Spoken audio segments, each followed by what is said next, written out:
Good evening, everybody. It's Wednesday at 6 p.m. and I am conspicuously alone because Sam is able to be with me right now. But what I have for you is a pre-recorded presentation that Sam and I made today, and I'll be back with you to take some questions about our topic of EB-1A here in 2025. See you soon. Employment-based extraordinary ability application, EB-1A, is our today's topic in less than 10 minutes. I'm Sam Shihab with the law firm of Shihab Burke. Brian Burke from Shihab Burke here in Dublin, Ohio. Yep. In 2025, new administration and a new way to look at the EB-1. We've had great run during the Biden administration with a little bit relaxed criteria. I think things have changed a little bit. Wouldn't you agree? I would agree, but I want to talk about what hasn't changed first. Okay, excellent. The law. You know, there hasn't been a significant change to immigration law for the last, 20 years, give or take, and that still, remains the same. The law of EB-1A is the same as it was a year ago, 2 years ago, 5 years ago. That's that. Now, but the people who are making decisions, the people who are at the top of the agencies have changed, and, the results they want to see have changed, and that impacts their decision-making on individual cases. What do they look for? That sort of thing. Yes. Now, there has been a relaxed criteria during the Biden administration that we anticipate that this will be removed from the policy manual, perhaps sometime soon. But the reality of the matter is everybody's reporting that USCIS is expecting more objective information and less subjective fluff. Yeah.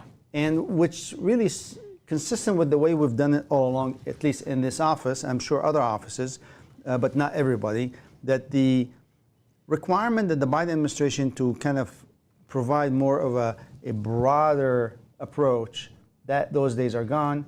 We're going into more concrete information, certain achievements, certain recognition, quantifiable numbers. I'm going to state it a different way. So maybe in the last administration, you can get away with more about relying upon those letters from your friends and colleagues saying, great, you're doing, this person's great, they're really doing great stuff.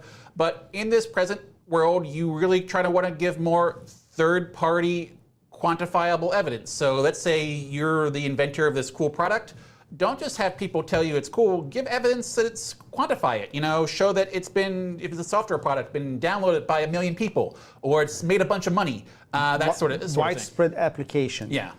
Financial impact, where you can provide a numbers and a statement, right? You said the number one word for me. It's talk numbers for me. Impress them with numbers. If industry ranking published by a third party, this product, this concept, this work is ranked in the industry. Where does it stand? Yeah. That gives you also the what they're looking for, rather than broad statement. Yeah. That can help.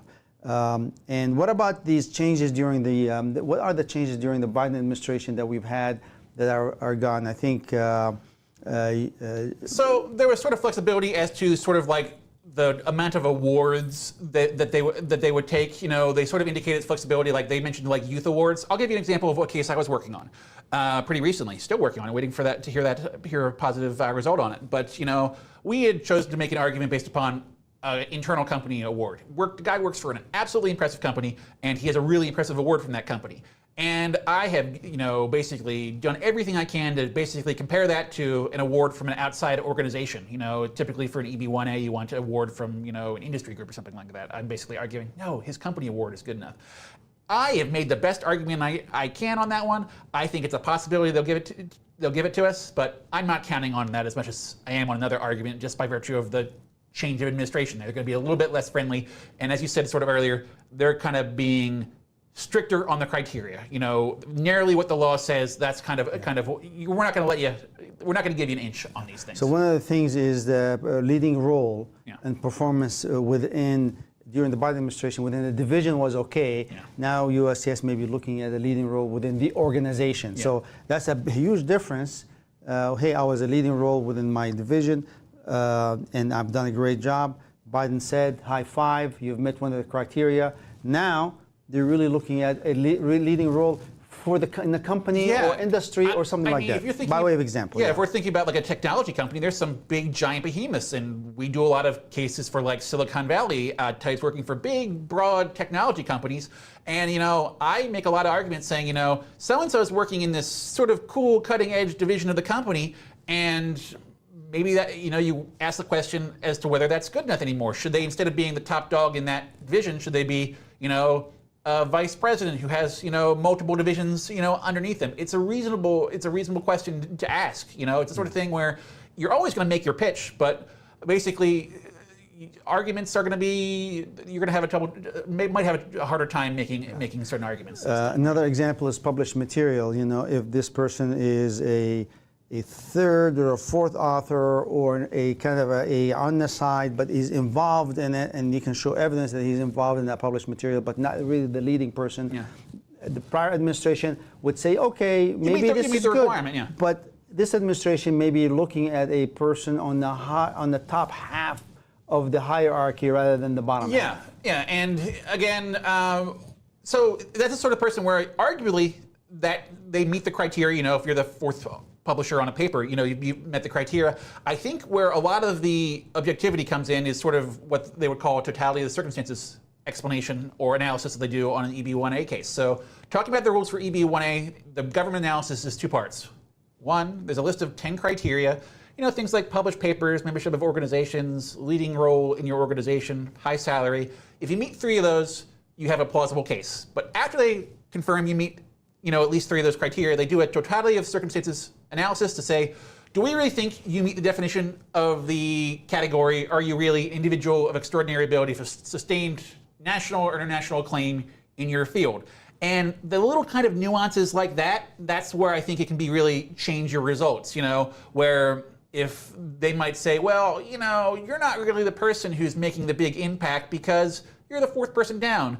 You're not really of wide acclaim because you're sort of, a worker bee within a division of a company. It's a sort of thing where better, more objective evidence helps you overcome that. Because exactly. So if we're talking about the scenario, top dog in a division versus, maybe a level above that person, you can still make good arguments based upon, that division. If your division is so important, if your product's so big, if your product reaches tens of millions of people, if it brings in tons of money, I'm arguing another case right now. It's a division in Amazon is acceptable. A division in a 25-employee company and the division is 5 people may not be acceptable. Yeah, essentially, yeah. Essentially, okay. And then the letters of recommendations that we normally ask for, we are going to emphasize, or they expect to emphasize more objective information.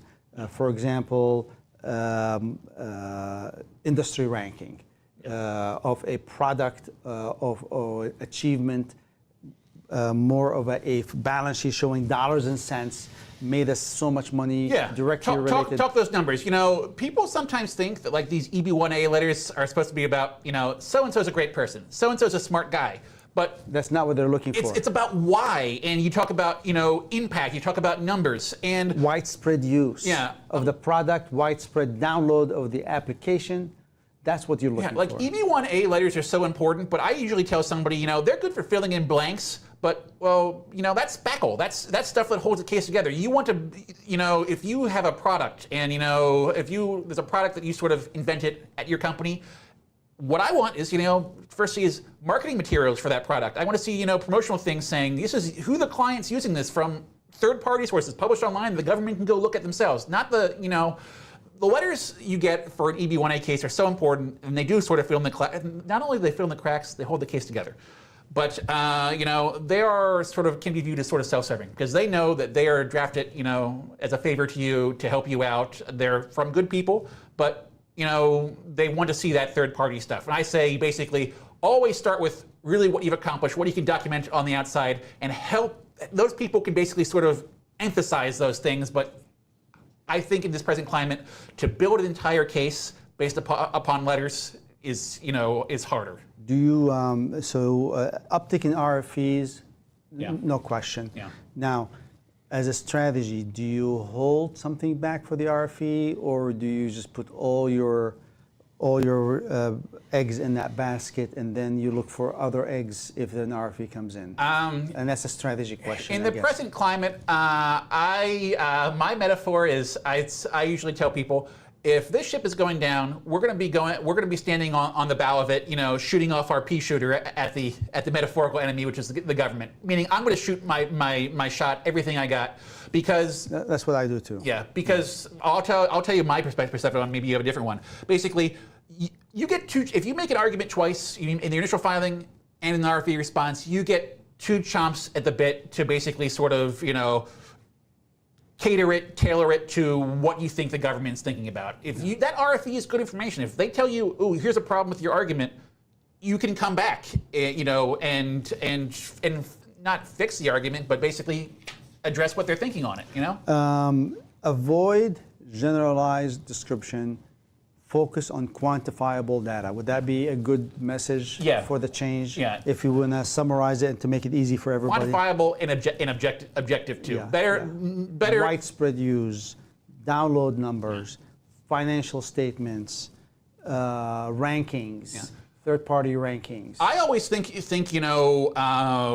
to make it relatable to the because there are government officers are people, and try to pick the thread out of your work that's most relatable. So if you're, somebody fancy working in, AI, compare it to something they know, like ChatGPT. If you're working in the manufacturing industry, talk about, who's using your product that they might know. If your product goes into the vehicles of major automotive manufacturers, emphasize that, You will see my work driving down the street on your way to work because it's in Hondas, it's in Stellantis, it's in Ford, And here, what you said exactly what I'd like to conclude with is, all right, Brian, get ready for this. What hasn't changed is the relatability factor. If the work that you do is not relatable, abstract science, abstract math, that people do not understand what's the real impact. And that's such a huge challenge in cases. And sometimes these are the best, these are the best cases on paper, but not for an officer who cannot relate to what you're doing. So relatability hasn't changed, and if you have a relatable case, you win. And we're running out of 10 minutes. I'll let you conclude. Well, I think that is the absolute best point. And here I'm going to make a pitch why I think you're good at these, or I think I'm good at these. You're a one-time engineer and a technology enthusiast, and I'm an occasional software developer and absolute technology enthusiast myself. And if somebody understands, if your attorney can understand your work, because I usually tell my client, my job is to transfer your complex, crazy work into plain language the layperson can understand. And I think I have a leg up on understanding that sort of thing. With that, we'll move on to immigrationquestions.us with Brian. Yes. Well, it's me, Brian. I'm back. Those of you who missed it, it's just me tonight. Sam is engaged, but we were able to record or talk about EB-1A earlier this morning. So now comes that point of the presentation where me, Brian, is going to answer some of the questions you gave us live here. Keep them coming in because I'll keep on answering them. I'm also going to take some questions from our shiny little website called Bing, immigrationquestions.us. For those who aren't aware, immigrationquestions.us is our website where you can go ahead and shoot us your immigration questions during the week, and we will try our best to answer them live here on YouTube to the extent that we can. That's a website owned by us, and it's just we have it. If you have a question of the week, again, we're going to try to hit it right here. So, going to start with immigrationquestions.us as we always try to do so, and just to let you know, keep in mind that the questions we are answering here, we're answering general questions with general answers. Just remember, if you have a real serious immigration issue, you need to talk to an immigration attorney of your choosing, and no attorney-client relationship is established, obviously, pursuant to what's going on here. Keeping that in mind, let's see what we got on immigrationquestions.us. So here's a good question. If a person has an H-4 EAD, then received a green card EAD, EB2, both are active and not expired, can that person use the H-4 EAD in order to maintain H-4 status, or does the green card EAD override the H-4 EAD? That's a good question. So the short answer there is a green card, the government hands you EADs, and what you do with them is up to you. The government doesn't monitor your use of them. Anytime you do I-9 or E-Verify, they don't swipe them through a machine and tell the government you're using them. So what you do with them is up to you. And basically, if you have a pending green card and you choose to never use that green card EAD, and you choose to instead stay within the four corners of your H-4 status by using that EAD, there you go. You're fine. So I guess the short answer to that question is you can, if you are not using your green card benefits, you can maintain H-4 status, and that includes using the H-4 EAD. Is the short answer there. So got a couple other questions that I sort of printed off here because from immigrationquestions.us. As an aside, we have a new interface up there on immigrationquestions.us. Give it a try. Let us know if you like it. Let us know if we need to improve it. But let's see what we got here. A couple sort of just random one-offs. You know, one question that we had was about AR-11 and the penalties for not doing it. Because if you ever got an email from me, you will know that the bottom of my email signature has a reminder about AR-11, reminds everybody that it's a crime if you don't file AR-11. It's not a serious one, and they say they only sort of prosecute or punish you for it if it's a willful violation. So typically, the only cases I've seen where they actually prosecute an AR-11, a failure to file one, is one where I read a case where somebody was basically trying to sort of cover up some facts about their personal life by not filing AR-11, and they can come after somebody in that scenario. If you ever find yourself in a spot where you, obviously this is sort of a nuanced situation, talk to an attorney about this, but the bottom line is if you find yourself in a spot where you haven't filed AR-11, you can't really put that metaphorical genie back in the bottle. You can't change the fact that you filed, 2 months after you move instead of within those 10 days after you move. Really kind of the only thing you can do is toss in that AR-11. In this present interesting immigration climate, obviously I'm taking this opportunity to engage in a bit of a public service announcement to remind everybody to do it because you are required to do it. If the only time that obligation ceases is when you become a U.S. citizen. And I bet there are absolutely tons of people out there who have not done the AR-11 properly because people forget about it. Let's see here. Sort of a kind of, man, that's sort of a repeat from the one I just read here. A very common question that I've been getting as of late is, I'm in the United States on either as an H-1B or a pending green card, and the question is, can I sponsor, a relative to come to the United States on a visitor visa, to visit me? And my first sort of jokey answer to that question is no, because visitor visas aren't sponsored. A visitor visa application is made by the individual, mom or dad, brother, sister, cousin, aunt, uncle, by themselves on their own behalf at the consulate. But what you can do is you can help make that application successful. And this could be somebody on a temporary visa with a pending green card, with a green card, citizenship, anything like that. And basically, typically, if I'm helping somebody do a visitor visa for a relative, I will basically help them write a really nice letter explaining how they're going to take care of that relative in the United States. My cousin John Doe is coming to the United States. They're coming to see me. I'm going to be taking care of them fully. They're going to be staying at my house. I'm going to be feeding them. I'm going to be making sure making sure they're taking care of the United States. Here's what we're going to do, and here's when they'll be going home. The short answer is you can't sponsor a visitor visa for anybody, but having a contact point in the United States, somebody who's going to be responsible for that visitor, can help bolster an application and make the government feel good that that visitor has a legit reason for coming to the United States, won't be violating their visitor status by, say, working, for example, in the United States, and has reason to return home, for sure. Let's see here. I'm going to hit up some of the live questions here. Keep those things coming in because I sure do enjoy answering them. Question from Ryan here. And take away that immigrationquestions.us thing there. There we are. How are the H1 and the H4 stamping going in Canada? Have you noticed any problems? Short answer is no. Haven't noticed any problems at all. One of the things that people should consider is that, Ryan, if you're asking this question, I'm going to presume you're not a Canadian citizen. Getting visa stamping in a country that is not your home country is what we would call discretionary. It means the government doesn't have to do it. And basically, it is possible that the government could tell you, we don't want you doing stamping anywhere but your home country. Big picture, I never really have a problem with that. Never say never. You never know what's going to happen. But I generally don't hear of problems getting H1 or H4 stamping in Canada. As long as you've been lawfully maintaining your status in the United States, you haven't violated your status, having H1B denial recently, you really shouldn't have any, I don't really anticipate a problem with that. If anybody has had any problems with that, please let us know. Because I always, I always like to see the anecdotal data, of course, to see if anybody's actually had that problem. Question here from Pakala Prasad. Mother is traveling back after a 3-month trip to India. Previous trip was 2 years ago. So I'm understanding that she, you sponsored her. She lives in the United States now, and she is going for a 3-month trip to India. Previous time there was 2 years ago. Any concerns when she flies back? How to mitigate? So, Prakala Prasad, based upon the information given, the only thing that's of sort of any interest to me is how long. All the information I really have is how long she's going. When was she last outside of the United States? So the concern when you're a permanent resident, presuming your mother's a permanent resident, is that if you spend long amounts of time outside the United States, you can give that up.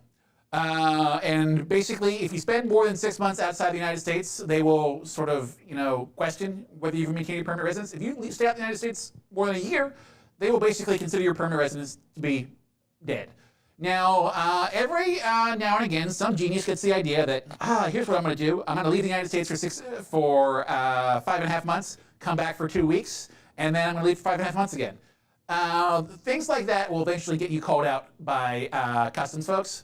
And that is the sort of thing where they will eventually call you out. But in this scenario, a 3-month trip to India sounds perfectly fine. Barring some other facts out there, I'm not really too worried about the scenario.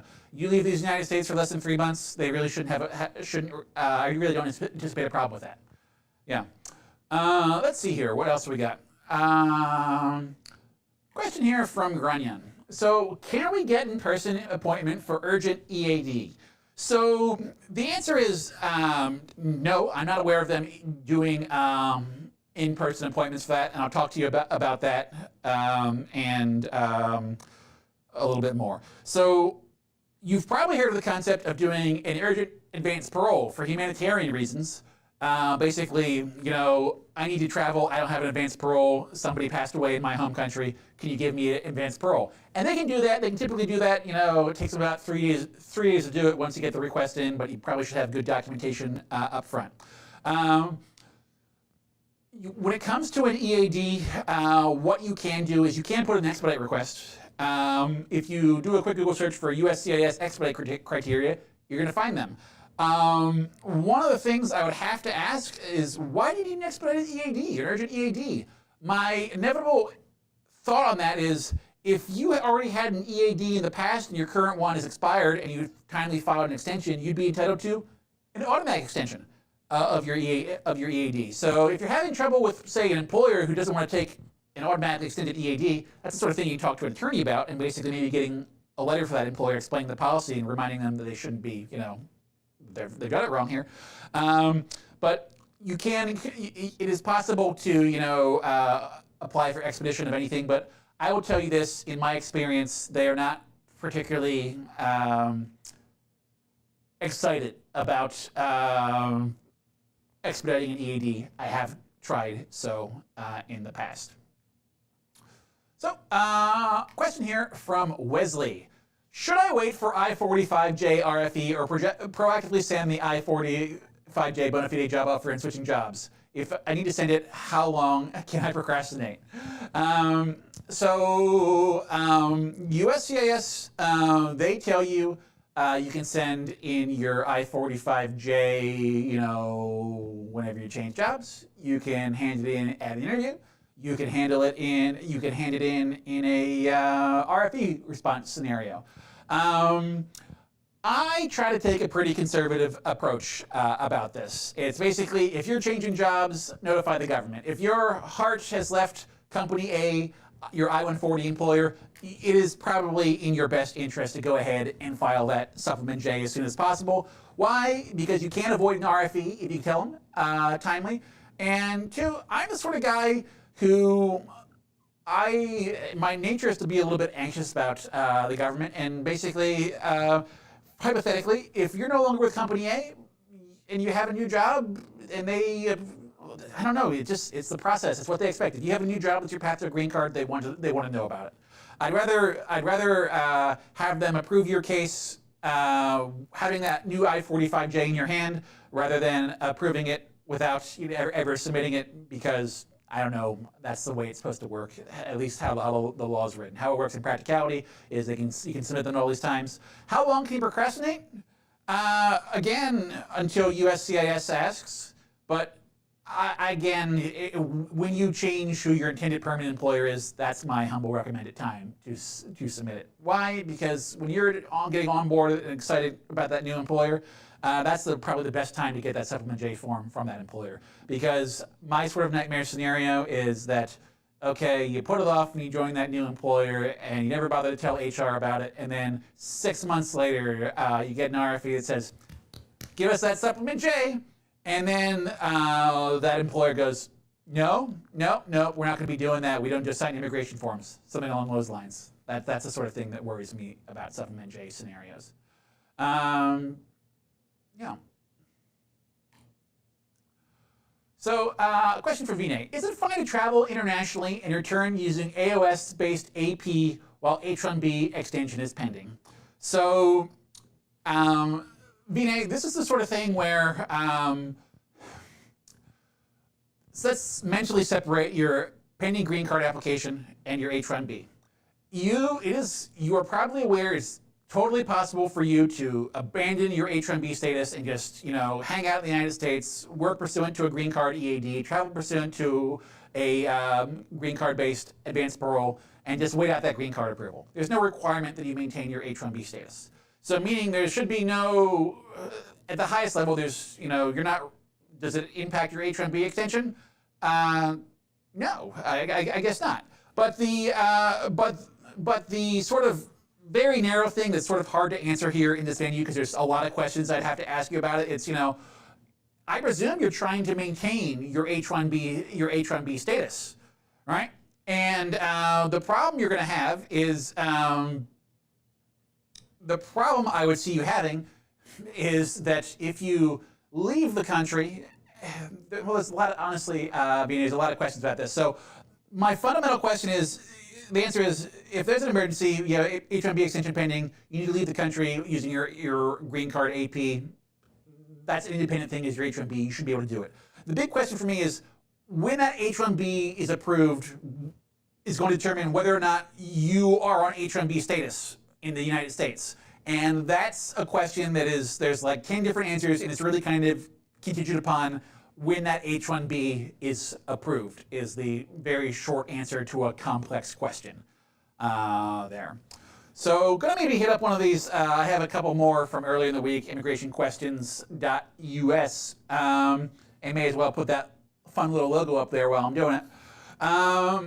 So the topic of today is, today was, EB-1A, what's it looking like right now? What are we seeing in our cases?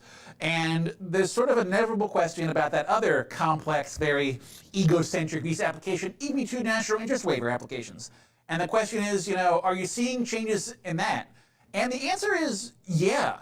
So if you're thinking about EB2 national interest waiver applications, one of the things you talk about in an application like this is this person's work in the national interest? And what the national interest is can really change with the change of administration, what they value.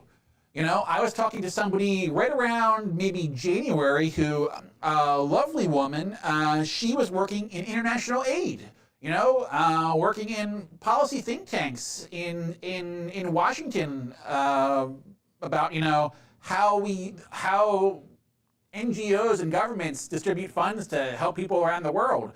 And government policy on that changed. This present administration, basically they've said that's not something that we're into anymore. They shut down USAID, for example. And that's a woman I had said, a year ago, I think you might have made a really nice national interest waiver application. But now, I think you have a real problem with that. So what is there are certain things, certain buzzwords, key tools, technologies that are sort of going to be perennial great EB2 national interest waivers, or EB-1A applications, but it's just that national interest for EB2, it is somewhat subjective, and the things that might have gotten you a success, a year ago could be totally different right now. So a question from Ryan here, who's been sort of telling us as over the past really kind of couple weeks here, as the saga of an I-45 that was denied for USCIS error. And this is a very complex question, Runyon, and this is the sort of thing where I'd say, the scenario you're describing is, I have a denied I-45, I have an MTR pending, am I allowed to stay in the United States for longer than 180 days? And the first thing I would say is, again, this is where I emphasize that I don't have all the facts relating to this. This is a really complex and serious immigration issue, and if you have an immigration counsel working on this matter for you, you should really talk to them about it, because they do have all the facts. But I'm going to presume some facts and give you an answer. Basically, if presuming you do not have H-1B status, and you don't have a pending green card, you don't have any lawful basis for staying in the country. And as of the date, most like the I-45 would be denied, you would be, by USCIS policy, accruing unlawful presence in the United States. And the really nasty thing that happens when you are unlawfully present in the United States that impacts so many people who are undocumented in this country is that if you reach 100, if you go more than 180 days, forgive me, I can't remember whether the law says over 180 days or 180 days, but when you hit that 180-day mark of unlawful presence, there's a policy that attaches that says, if you leave the country, now we're going to bar you from coming back for, 3 years. And if you get more than 1 year of unlawful presence in the United States and you leave the country, they're going to bar you from coming back for a decade. It's real serious implications. And anybody who's been not just in a denied adjustment of status scenario, a denied H-1B scenario, denied H-4 scenario, or maybe a non-protunct H-4 scenario, this is a very common one where, basically a spouse, H-4 spouse, overstays their I-94 because they didn't look at their I-94. What can happen is basically somebody has to make a serious choice. It's, do I leave the country to avoid activating that bar, or do I gamble it and take the risk? And the short answer is, if that motion is successful, what they'll do is they'll put, again, I don't know the details of your case, but if you have a pending I-45 and they reopen the case, they put your case back in pending status, it's like it was never denied. But the fundamental gamble is, if they don't do that, you are in trouble. So that's, again, this is the sort of thing you really have to talk to your counsel about, make decisions like that very carefully. Because, it's a very strange immigration climate that we're in right now, and that's that. So somewhere out there, somebody in my audience is no doubt happy to remind me that I tried to do this for a half hour now. I've gone a little bit over that, but I'm going to take this last question here from Damien, which asks a great question. When will EB3 September 2024 priority date become current?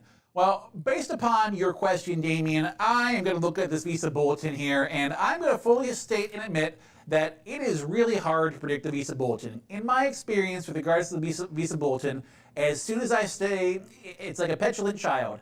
As soon as I say it should do one thing, it's going to go the opposite direction. But we'll take a look about the visa bulletin for June of 2025, which is out now, and it's been out for a little while actually, and we'll see what it says for the rest of the world category for EB3. So let's see here. EB3, it says the rest of the world is in February 8th of 2023, and that for me, it seems like it's going to take a long time to get there.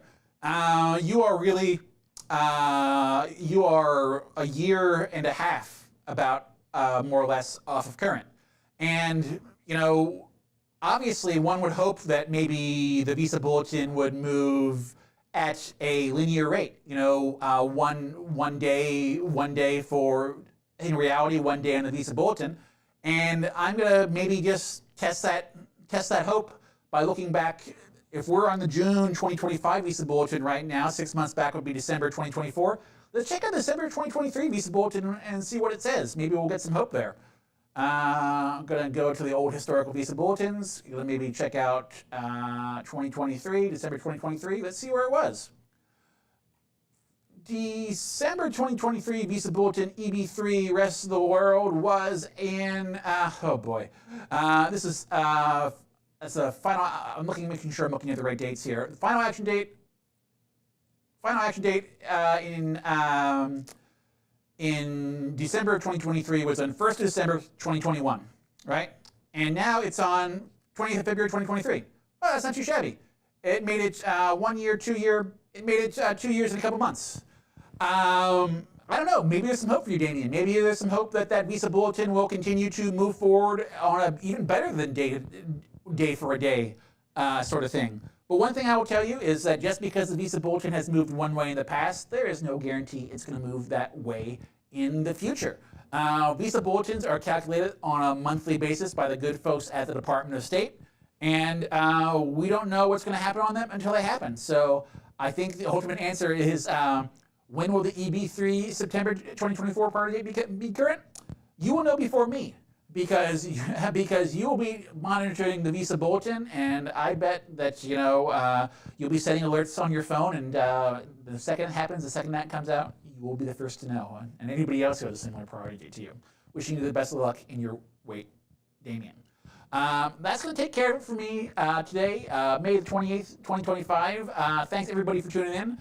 Those of you guys who know that my partner Sam and I will be back here on Monday at 6 p.m.